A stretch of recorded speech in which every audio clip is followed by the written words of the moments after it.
Que bom estar aqui de volta, encontrar amigos, o afago desses abraços, dos sorrisos. É sempre muito bom estar no Portal da Luz, é sempre bom rever os amigos, os parentes, os conhecidos, os colegas, os novos que chegam. Sempre muito bom essa sensação. E assume e aumenta a nossa responsabilidade, né? Porque durante a semana eu sei que minha mãe fica fazendo a propaganda, né? Ah, porque o Alan não peca, tal, aumenta a responsabilidade, porque todo mundo vem aqui achando que eu vou falar uma grande novidade. Eu vou só falar o que Jesus falou, gente, não vai ter novidade, não. Mas aumenta muito a responsabilidade, a expectativa é grande. Tá? Eu espero corresponder, não a expectativa, mas a necessidade de cada um de nós. Penso que falar de Jesus, falar do seu Evangelho, é buscar as nossas necessidades, encontrar o caminho que vai nos conduzir ao aprimoramento, ao aperfeiçoamento, a sair da mesmice, a sair do ciclo do equívoco. Às vezes a gente se pega no ciclo do equívoco, erra, assume uma consequência, tenta corrigir de uma forma equivocada, volta no erro e fica lá, marcando o passo. E às vezes passam semanas, meses, anos, às vezes encarnações, e a gente nesse ciclo. E quando a gente acorda para as verdades que Jesus veio nos orientar, veio nos esclarecer, a gente tem a oportunidade de voltar para o caminho correto, né? O caminho do progresso, da ascendência. E o capítulo 16, que é o capítulo que me proponho discutir um pouquinho hoje, discutir um pouco de uma das lições, fala disso, é o sede perfeitos. Ele vem falar de um modelo, um paradigma de comportamento a ser seguido. É óbvio que todos nós temos o livre-arbítrio, nascemos com este dom, nascemos com essa ferramenta. E é esta característica da liberdade de pensamento, de palavra e de ações que nos diferencia dos outros seres da criação. Os outros seres são guiados pelos seus instintos, pelas suas necessidades, pelo seu determinismo, enquanto que nós temos o poder da escolha e com o poder a responsabilidade. Então, sobre isso é que quando a gente está comentando, falando, a gente tem que estar sempre por pressuposto de que está no livre-arbítrio de cada um o que vai fazer das suas experiências encarnatórias, sabendo junto com Jesus, sabendo junto com o Espiritismo, que o Kardec veio esclarecer de uma forma tão tranquila, tão acessível a todos nós, que o objetivo da encarnação é um só, na verdade dois, que é o aperfeiçoamento moral nosso aperfeiçoamento moral. E o segundo, colaborar, através desse aperfeiçoamento, com o progresso da humanidade como um todo. Então é para isso que estamos aqui. Quando nós aprendemos com o Livro dos Espíritos que esse é o objetivo da encarnação, isso deveria ser um neon na nossa vida, para que todos os nossos atos, todos os nossos gestos, todos os nossos investimentos de energia olhassem para esse neon e se perguntassem: isso que eu pretendo fazer vai colaborar para com o meu progresso moral? Vai colaborar com o progresso da coletividade? Sim. Então segue adiante. Ah, mas vai ter dificuldade. Não tem problema, ninguém disse que ia ser fácil. Segue adiante. Se isso que você está com vontade de fazer vai te melhorar, vai melhorar a sua coletividade, segue adiante, supere os obstáculos. Na verdade, o Domingos, na canção, já fez toda a palestra, né? Para quem teve a presença da canção, a presença da música, a presença da mensagem que as notas veicularam, percebeu que era disso o caminho da perfeição, é seguir sempre fazendo o bem de coração. E fazer o bem a nós primeiro, a fazer bem ao outro, a fazer bem ao próximo, constantemente. Então, são essas as reflexões do dia. Obrigado, viu? Até logo, bom dia. Agora vamos fazer agora o caminho, o progresso da construção do raciocínio do pensamento. Quando a gente fala em sede perfeitos, a gente vai ter que lembrar que é uma curiosidade aqui. Falar nisso é uma curiosidade, eu me dei conta disso hoje, quando eu estava relendo o capítulo. Não que eu não soubesse, mas é que eu me lembrei. Quando a gente começa o capítulo 17, ele vai fazer o Kardec, né, ele prepara, ele chama a lição de Mateus, que está lá no Evangelho de Mateus, e ele começa com os caracteres da perfeição, e ele fala da lição: amai os vossos inimigos, fazei o bem àqueles que vos odeiam e orai por aqueles que vos perseguem e aqueles que vos caluniam. Aí ele vai falar: porque se você não fizer isso, não fizer pelo outro, os publicanos também agem assim, eles só agem pelos que eles gostam, você tem que fazer por todos. E ele fala: sede perfeitos como Deus é perfeito, como vosso Pai é perfeito. A curiosidade que eu vou lembrar é que essa mesma lição que começa o capítulo 17, sede perfeitos, é a que começa o capítulo 11, amai os vossos inimigos. É a mesma lição.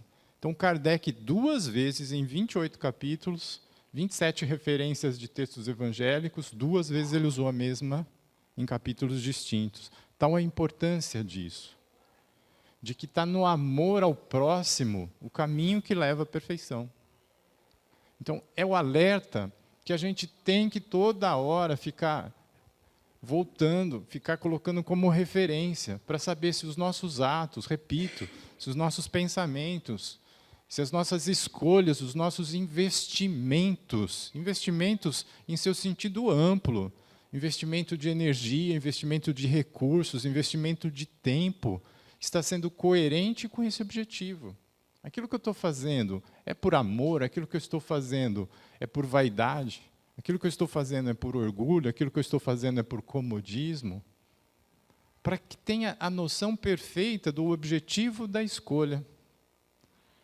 E quando a gente vai ver no capítulo, no estudo do capítulo, ele vai falar dos caracteres do homem de bem, e um dos trechos em que ele vai falar dos caracteres do homem de bem, ele fala assim que o verdadeiro homem de bem é aquele que analisa os seus próprios atos. É aquele que investiga as suas ações. Então, são recursos que estão disponíveis a todos nós fazer esse autoexame, fazer essa autoavaliação. E é um convite que tem que ser feito, tem que ser rememorado, tem que ser rebatido toda hora, repisado, porque senão a gente volta na comodidade. Nosso padrão evolutivo, ele é construído basicamente dessa forma. A gente tem experiências, as experiências gravam impressões no nosso perispírito, isso é o nosso patrimônio, esse patrimônio é levado de uma encarnação para outra. No instante, na erraticidade, no período entre 2 encarnações, tem ali orientação, tem ali planejamento, tem ali, olha, vamos ver o que você fez de certo, vamos ver o que precisa ser corrigido, vamos testar oportunidades, vamos criar um projeto encarnatório, e aí a gente chega em planejamento encarnatório. Neste instante, a gente vai ter a oportunidade de, na próxima experiência encarnatória, corrigir aquilo que não foi bem feito, reparar aquilo que quebrou, vislumbrar aquilo que pode ser aperfeiçoado e deve ser aperfeiçoado. Só que as experiências estão lá, gente. Não se apaga. Nós trazemos para essa as experiências que foram gravadas das anteriores existências. Como nós encontramos no Evangelho segundo o Espiritismo, há entre as experiências encarnatórias solidariedade. A dizer, eu sou responsável por todos os atos que fiz nas encarnações que antecederam. E não tem como escapar disso. Então, nós trazemos aquilo que o Eurípides Barçanufo, na sua metodologia, diz que são as nossas anterioridades. Aquilo que a gente carrega. E a anterioridade nossa, eu espero que vocês não se ofendam, não é muito boa. Não é muito boa. Hoje nós somos, sem dúvida nenhuma, a nossa melhor expressão, porque isso é uma decorrência da lei do progresso. Hoje nós somos o que há de melhor na nossa existência como espíritos. Daqui para trás, nós não fomos tão bons. E aí, naquela autoanálise, naquele exame de consciência, eu começo a olhar, puxa, eu ainda sou muito egoísta.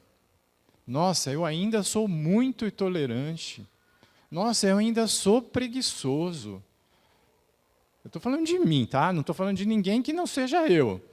Aí, nesse exame, eu olho, poxa, se assim vivendo numa casa espírita, criado numa família espírita, eu carrego todos esses defeitos ainda, a minha anterioridade me mostra que foi complicado.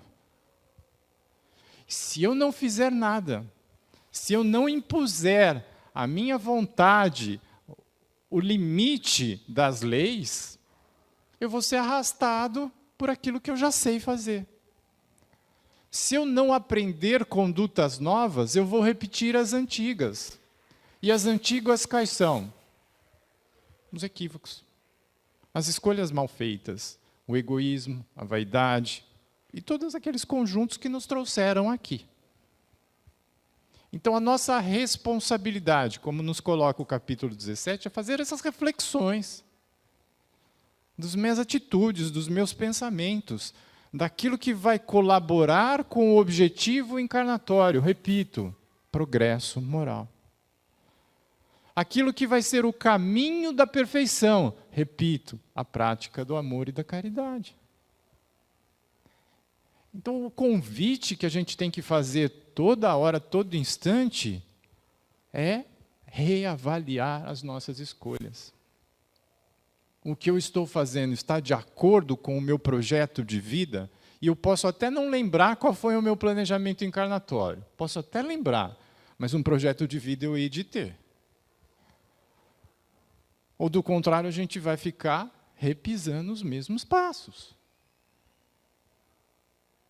Isso é uma reflexão simples, que a gente precisa fazer, mas é verdadeira, que a gente tem que toda hora reavaliar os nossos pensamentos, reavaliar os nossos hábitos, porque eles vão ditar quem nós somos.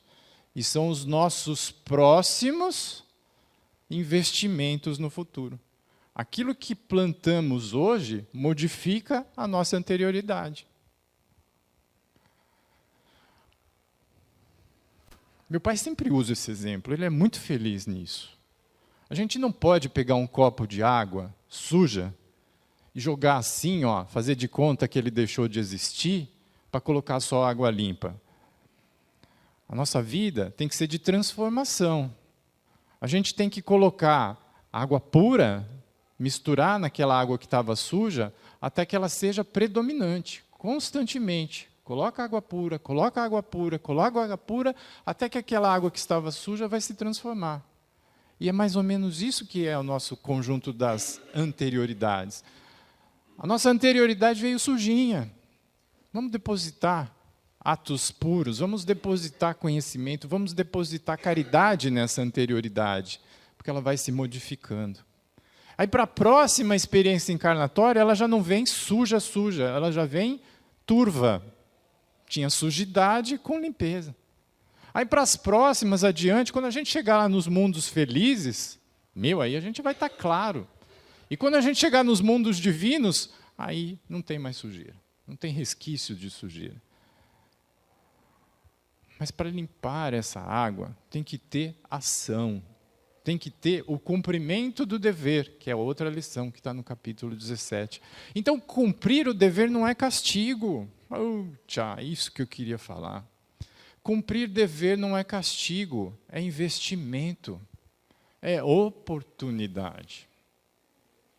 Então, quando a gente pensa nas mais difíceis missões que a gente possa ter durante a nossa vida, aquilo que nós planejamos e temos que encarar, a gente sempre vai olhar as dificuldades e vai dizer, puxa, está difícil suportar. Olha, quero abdicar disso. Não quero mais isso para mim. Esse é o pensamento da anterioridade. Esse é o pensamento do egoísta, esse é o pensamento do equivocado, do vaidoso. Agora, o pensamento do cristão, o pensamento daquele que entendeu a experiência encarnatória como oportunidade, vai dizer, por meio dessa dificuldade, eu vou conseguir investir ações no bem que vão fazer a modificação deste conjunto da anterioridade. O dever, ele vai nos dar a oportunidade de não sair do caminho. Quando a gente cumpre o dever, a gente está se assegurando de que aquilo que estamos investindo no bem. Eu não sei por que eu vou falar isso, mas eu vou falar. Eu estou falando em investir, 2 vezes usei esse verbo investir. Se vocês tivessem a ideia mínima do que acontece na cabeça de um palestrante, vocês não fazem ideia. Porque tudo que eu estudei, não tem nada, até agora eu não falei nada do que eu estudei. Absolutamente nada. Eu espero que até às 10h30, 9h30, pelo menos, eu comece a falar o tema. Quando eu falei a segunda vez do investimento, eu me recordei de uma coisa, de um conhecimento, de um saber adquirido nessa encarnação, que me trouxe tanta preocupação, que eu estou falando de investimento agora financeiro. Ah, mas pode falar de dinheiro na casa espírita? Sim. Pode falar de dinheiro em todo lugar. Dinheiro é ferramenta. Dinheiro é ferramenta de progresso. Dinheiro não é nada sujo. Dinheiro não é sujidade. Dinheiro não é prova. Dinheiro é oportunidade. E há de se ter oportunidade. Os que não têm dinheiro ainda não têm a capacidade de gerir essa ferramenta, porque ela é muito perigosa. É uma motosserra na mão de uma criança. Ela é muito perigosa. Mas bem gerida, ela gera progresso, ela gera caridade, ela gera transformação.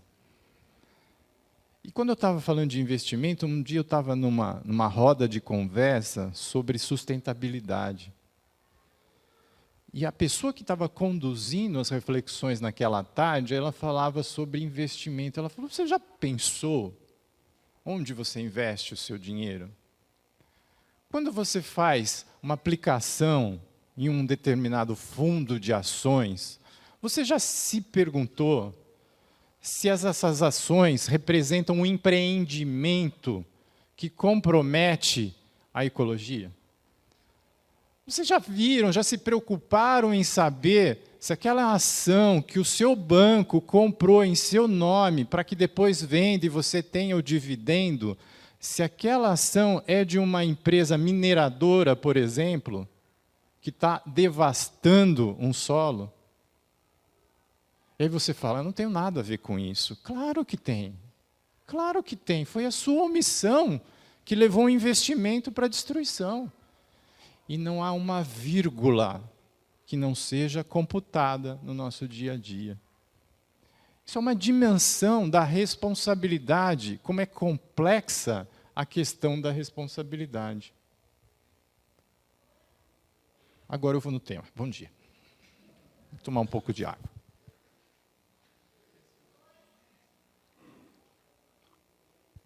Estou até tremendo.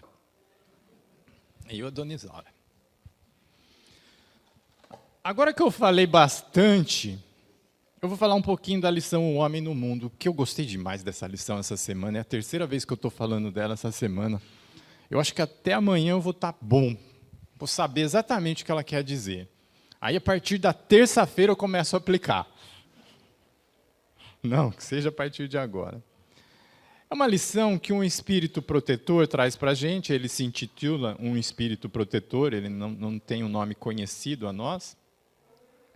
E fala assim, está no capítulo 17. Um sentimento de piedade deve sempre animar o coração daqueles que reúnem sob os olhos do Senhor e imploram a assistência dos bons espíritos.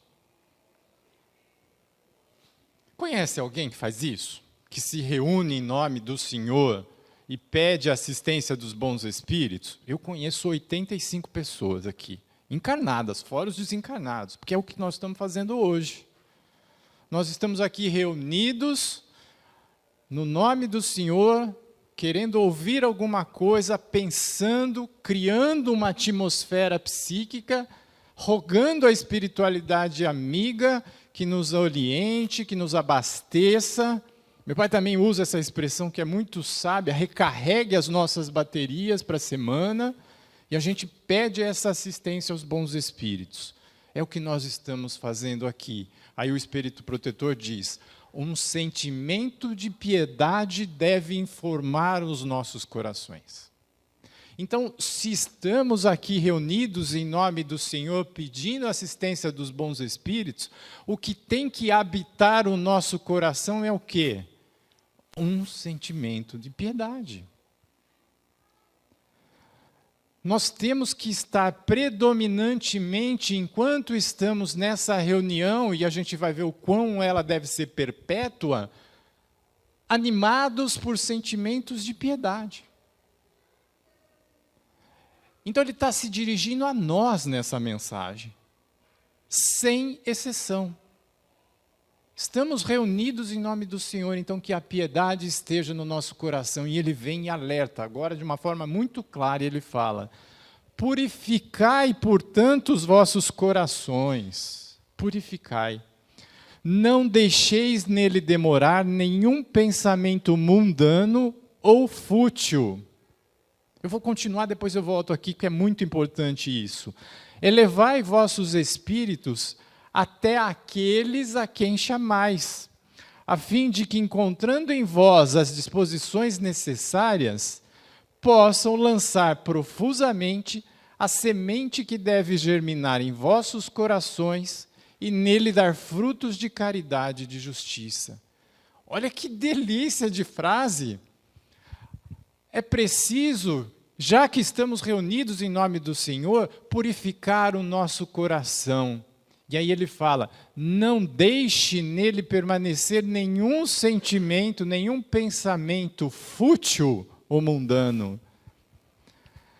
E aqui há de se consolar também, gente. Quando um espírito protetor vem, não deixe demorar, o que ele está reconhecendo?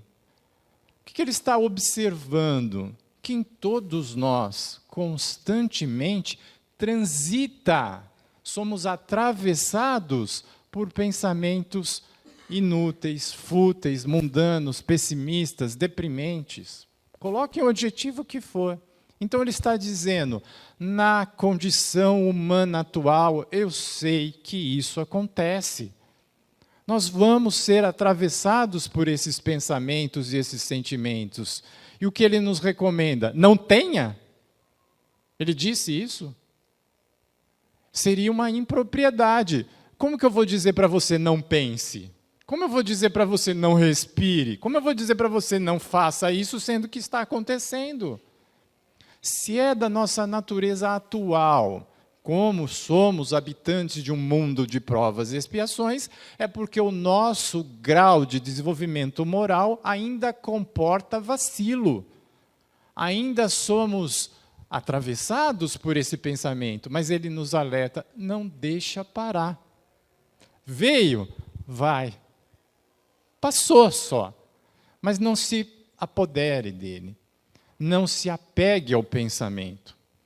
Não a esse pensamento que ele chama de improdutivo.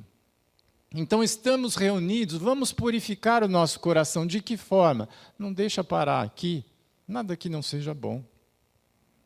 Vai passar, vai passar. É só a gente não se apegar, criar a história, dar nome, afeição. Esse é o meu pessimismo. Pronto, você se apoderou dele. Não, isso foi um momento pessimista. Isso foi um pensamento deprimente. Isso foi um pensamento mundano. Isso foi um pensamento improdutivo. Não se apegue, deixa passar. Deixa passar. E vamos trazer para o nosso coração a purificação, é o alerta. Para quê? Porque só num coração puro que o terreno está preparado para germinar as sementes que a espiritualidade vem e planta em nós. Quando a gente está aqui, a gente é constantemente adubado no nosso solo. Somos seminados, somos plantados, somos depositadas sementes em nós. Sementes do quê? Da caridade, do amor ao próximo. Semente das ações edificantes. Semente da conduta cristã. Agora, se lançarmos sementes em corações nutridos apenas pelo pessimismo, pelas questões mundanas, pelo materialismo, pela depressão, o que vai germinar? Nada que seja de bom, caridade, justiça, amor. Não. Então, para que essas sementes que a espiritualidade nos traz pelo Evangelho, pelo estudo, pelas relações com as quais nos temos, neste momento, a cada momento, somos semeados. E o nosso terreno precisa estar puro, limpo, adubado, para germinar essas ações, essas sementes de ações dignificantes. Essa recomendação expressa. Mas nós vivemos no planeta Terra. Nós vivemos uma experiência encarnatória. Dos que eu estou vendo aqui, estamos todos encarnados, ocupando um corpo físico, numa densidade relativa a este plano material. Locomovemo-nos pelos passos, ainda não levitamos, enquanto estamos aqui encarnados. E esse é o alerta que vai se seguir para a gente entender onde a gente está situado. Ele fala assim: não creais, todavia, que em vos exortando sem cessar a prece e a evocação mental, nós vos exortamos a viver uma vida mística que vos mantenha fora da sociedade em que estáis condenados a viver. Não. Vivei com os homens de vossa época, como devem viver os homens. Sacrificai as necessidades, mesmo as frivolidades, mas as sacrificai com um sentimento de pureza que as possa santificar. É isso o alerta que este Espírito protetor vem falar sobre o homem na Terra. É o título da lição. Enquanto estamos na Terra, estamos vivendo a experiência encarnatória, nós temos que nos comportar como seres encarnados. A dizer, ele expressa, não é uma vida mística. Nós não estamos recomendando a ninguém uma vida mística. Uma vida de retirante da sociedade que sobe ao monte tibetano e fica lá 7 anos, diz o filme, meditações profundas e particulares para ser transformador. Não, perdeu 7 anos da existência encarnatória. O que ele nos convida é que a nossa experiência na carne, na terra, atenda às necessidades da terra, mas, no atendimento dessas necessidades, que as nossas atitudes sejam santas, a expressar, sejam corretas.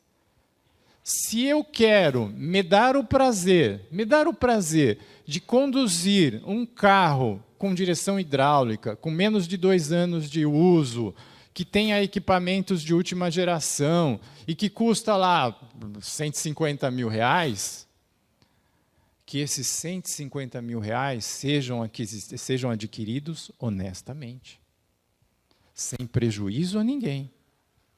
E sem que aquele investimento de 150 mil reais na aquisição daquele carro comporte mal a quem quer que seja.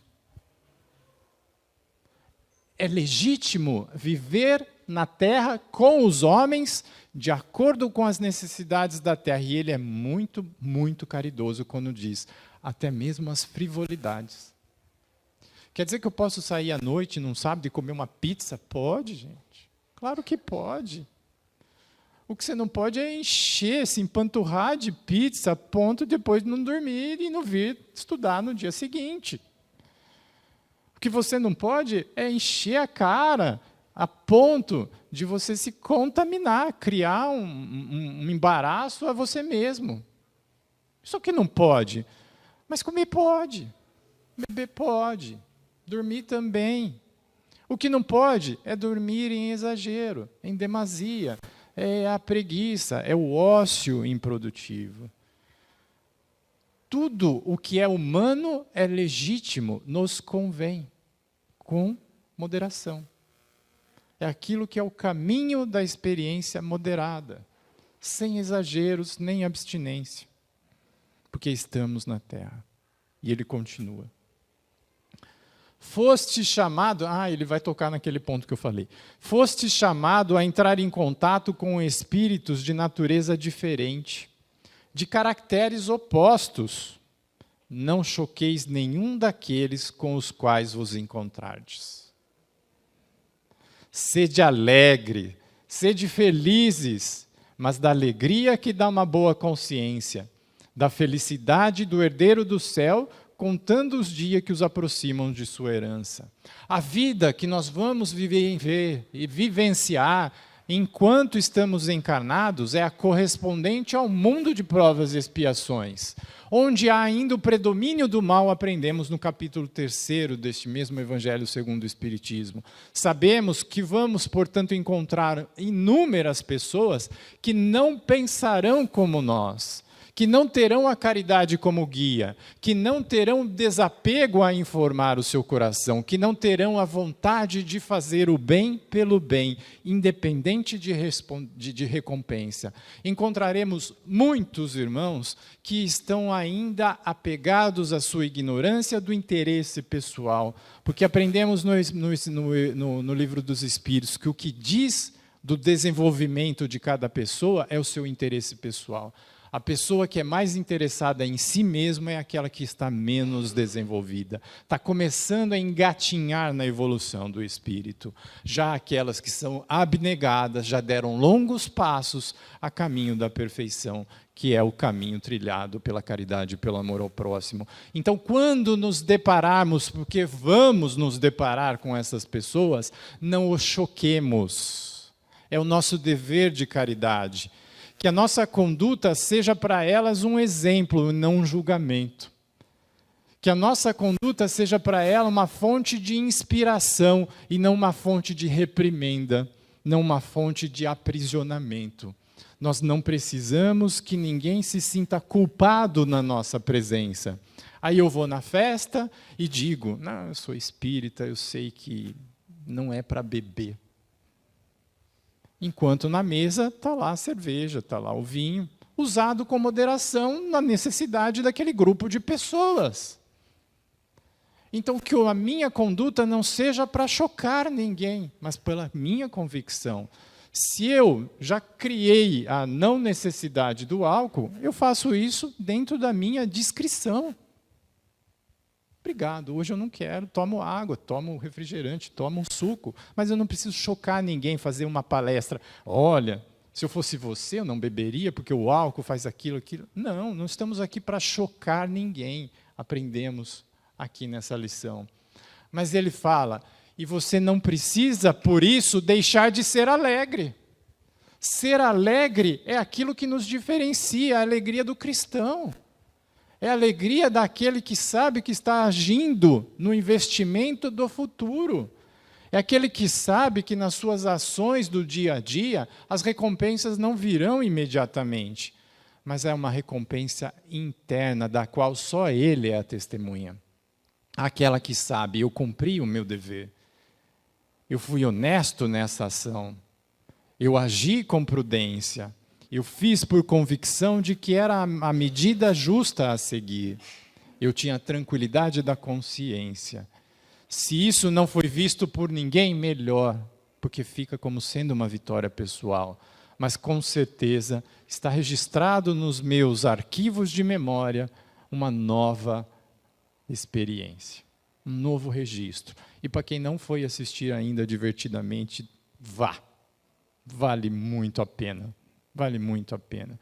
Quanta ciência tem naquilo, quanta beleza e quantas reflexões a gente pode extrair de um filme animado muito bem desenhado, muito bem concebido, estudado, dirigido, produzido. Né? Vale muito a experiência. Então, aquilo já está registrado como uma aquisição nossa. E isso é a nossa grande vitória da experiência. Jesus começou o seu messianato onde? Qual foi a primeira coisa que ele fez em público que chamou a atenção? Transformou água em vinho. E ele estava onde? Numa festa de casamento. Alguém estava triste na festa de casamento, tirando o noivo? Não, estava todo mundo feliz. Desculpa. Desculpa. Eu ainda tenho muito que aprender. Desculpa. Dá para apagar esse trecho depois? Não? Desculpa. Me senti mal por um instante. Mas que esse sentimento passe apenas, não fique no meu coração. Jesus estava alegre. Jesus estava muito alegre. Ele estava com amigos, estava com familiares, e ele expressava alegria. E Jesus sabia que ia ter problemas. Jesus sabia que não estava muito para dele. Sabia que ia ser crucificado, sabia que as pessoas não iam reconhecê-lo, mas ele estava alegre. Ele estava vivendo aquele momento com alegria e intensidade. E é isso que nós podemos fazer, viver alegremente, com intensidade a cada momento. Alan, você está falando isso porque você não tem boleto para pagar. Tenho. Mas eu posso pagar o boleto reclamando, ou eu posso pagar o boleto alegre. E é mais leve pagar o boleto alegre, gente. Vamos fazer o sorriso brotar. Vamos fazer o sorriso brotar. A gente tem exemplos quando a gente chega aqui na casa, pelo menos nessa casa. Nós somos abraçados, ouvimos a alegria, vemos a alegria no ar, sentimos a alegria no ar. Então vamos aproveitar, gente. Eu não sou dado a abraçar. Tudo bem, mas abraça aqui, gente. Eu não sou muito a sorrir, mas aqui pode. Não é? E aí, a hora que você vê, você está abraçando em casa, a hora que você vê, você está abraçando no trabalho, a hora que você vê, você está sorrindo na fila do supermercado. Não é? É prática, é exercício, é recomendado. A virtude, olha aqui, vai refalar. A virtude não consiste em tomar um aspecto severo e lúgubre. Lúgubre é uma palavra dura. Lúgubre, difícil de falar, né? É um sentimento, é uma expressão fechada, uma cara de velório. Tá? Virtude não é ter essa seriedade. Eu sou uma pessoa virtuosa e alegre. Eu sou uma pessoa inteligente e alegre.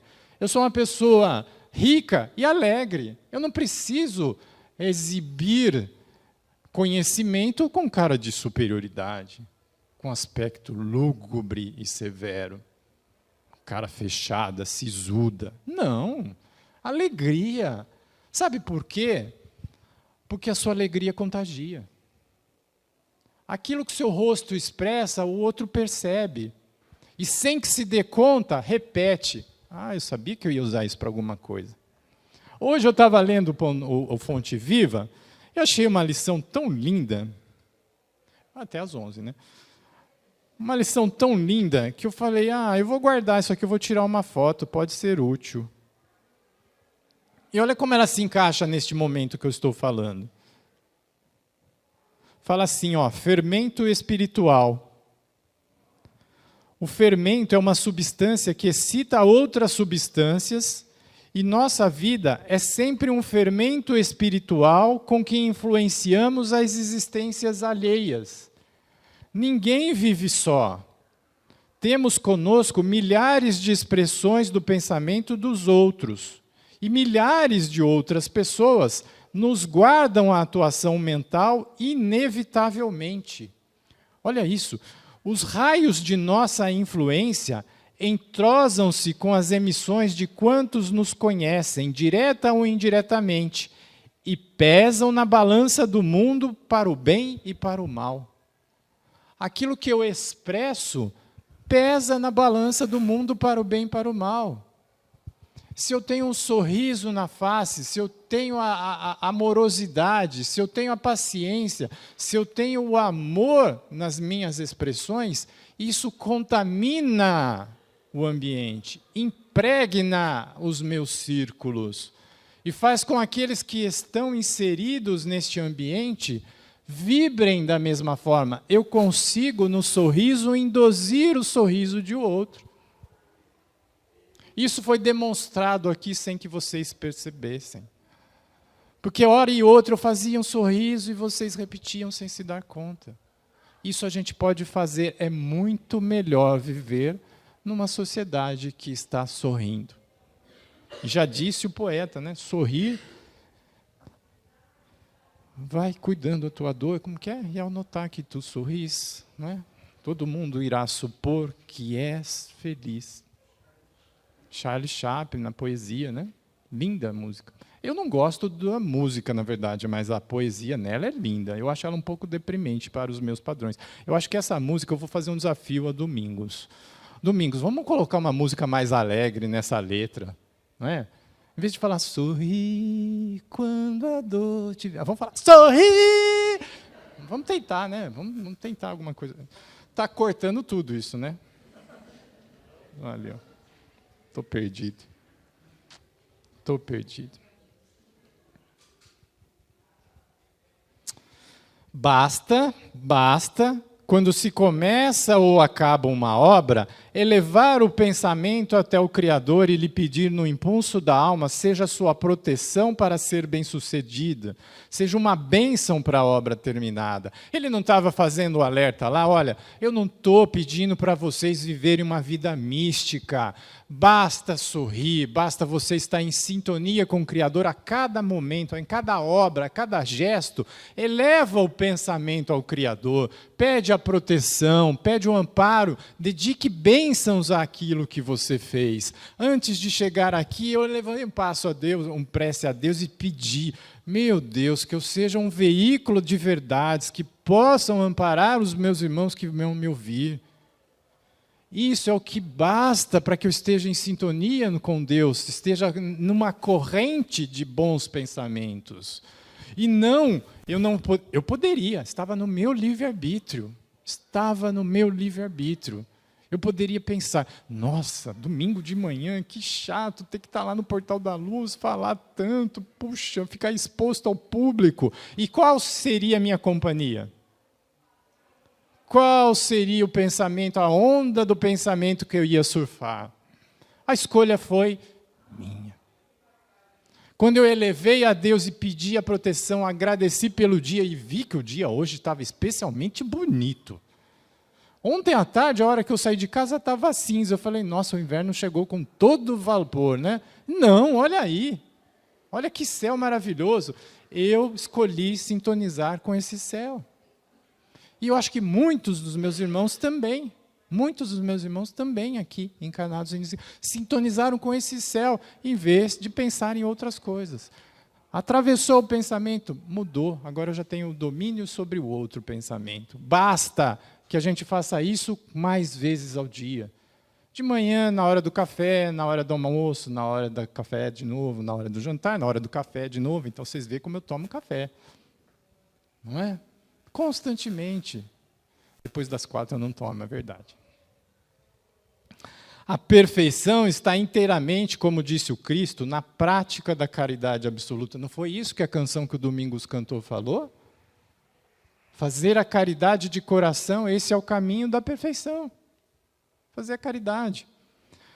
Mas os deveres da caridade se estendem a todas as posições sociais, desde a menor até a maior. Não tem ninguém que não esteja obrigado a exercer a caridade para conseguir a perfeição. Ninguém está isento do dever da caridade. Todos, independente de credo, independente de torcida, independente de posição ou compromisso social, todos temos o dever da caridade como norte a seguir, a caminhar. E o detalhe, ninguém faz isso sozinho. Essa é a parte interessante que ele vai colocar assim, ó, o homem que vivesse só não teria caridade a exercer. Se eu não tenho ninguém do meu lado, para quem que eu vou ser caridoso? Não é senão no contato com os semelhantes, nas lutas mais penosas, que disso encontra ocasião. Para quem que você vai fazer caridade?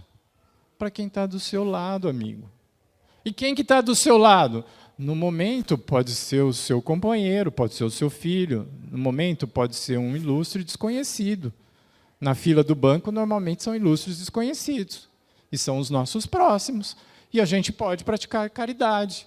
Como que eu posso fazer a caridade para um próximo? Sorri, meu filho. Sorri para ele. Fala boa tarde. Quando ele começar a falar, essa fila, muda o pensamento dele. Troca, purifica o coração dele. De que forma? Como sua criatividade possibilitar. Ninguém está dizendo como fazer. Eu tenho um primo aqui que ele é perito nisso. Ele conta piada de tudo. Ele transforma quem está perto dele. E é assim que ele faz a caridade. Agora, você pergunta para ele se ele sabe que isso é caridade. Ele vai falar, não sabia. Está sendo comunicado agora. É o seu meio de exercer a caridade. Quando você modifica o astral de uma pessoa, é a sua missão de vida. Cada um tem uma. Cada um tem uma. E ainda bem que são diferentes, porque assim tem uma diversidade. Senão todo mundo também ia contar piada, ia ser chato, né? Ia ser muito chato. Né? E outro, tem que saber contar piada também, né? Você não pode fazer a piada que eu fiz aqui, né? Aquele, pois, que se isola voluntariamente, se priva do mais poderoso meio da perfeição. Não tendo que pensar senão em si, sua vida é a de um egoísta. Aquele que se furta ao contato, aquele que não se relaciona, vive a vida de um egoísta. Não está interagindo com ninguém, não está praticando a caridade, não está possibilitando exercer paciência, abnegação, altruísmo, empatia. E se não está fazendo isso, não está colocando água limpa na sua anterioridade. Porque é por meio dessas condutas do bem, da honestidade, da empatia, da caridade, da beneficência. Logo mais vocês vão receber um convite, tragam sim o creme de leite para auxiliar no asilo. Isso é beneficência. Pode não ser a mais íntima expressão da caridade, mas faz o bem, gente. Possibilita que pessoas construam um movimento, possua um investimento em coisas boas. Neste instante em que você tira uma parcela do seu patrimônio, compra um creme de leite, possibilita que esse creme de leite seja transformado em um quitute, que vai gerar recursos para sustentar um asilo, você investiu bem o seu dinheiro, o seu tempo, a sua energia. Você não comprou uma ação de uma mineradora destrutiva. Você comprou um creme de leite usado numa festa junina. Isso é fazer o bem, constantemente. Não percamos essa oportunidade. E para terminar, não imagineis, pois, que para viver em constante comunicação conosco, é o Espírito que está falando isso, é um Espírito protetor de alta envergadura moral, não é preciso ter essa informação para deduzi-la dela de suas lições. Tal a profundidade que a gente pode perceber. Para viver sob o olhar do Senhor, seja preciso envergar o cilício e se cobrir de cinzas. Não precisa ficar se penitenciando. Não precisa fazer promessa de abstenção de chocolate. Não precisa fazer promessa de não comer mais Coca-Cola, beber mais Coca-Cola. Não precisa nada disso. Não, ainda uma vez. Sede felizes segundo as necessidades da humanidade. Mas que em vossa felicidade não entre jamais nenhum pensamento, nenhum ato que o possa ofender. Os nossos pensamentos, os nossos atos não podem ofender o Criador. Não podem ir contra as suas leis de amor, de caridade, de altruísmo, de empatia pelo outro e de honestidade. Ou fazer velar a face daquele que vos amam e vos dirigem. Deus é amor e abençoa aqueles que amam santamente. Deus é amor e abençoa aqueles que amam santamente. Se nós amamos constantemente, predominantemente, nós temos as bênçãos de Deus. E esse é o convite último que faço. Na experiência encarnatória, vamos avaliar as nossas condutas. Vamos olhar para aquele norte do progresso espiritual, do amor incondicional, e vamos comparar com o móvel das nossas atitudes. Se não estiver de acordo, dá tempo, gente. Mas eu já estou com 85 anos, dá tempo. Muda. Que seja por mais 15 anos fazendo bem, você vai ver como você depositou água limpa na sua anterioridade. E vamos agir dessa forma, avaliando os nossos pensamentos, avaliando as nossas atitudes, avaliando as nossas prioridades de vida. E vamos amar intensamente, de coração. Obrigado, um bom dia a todos.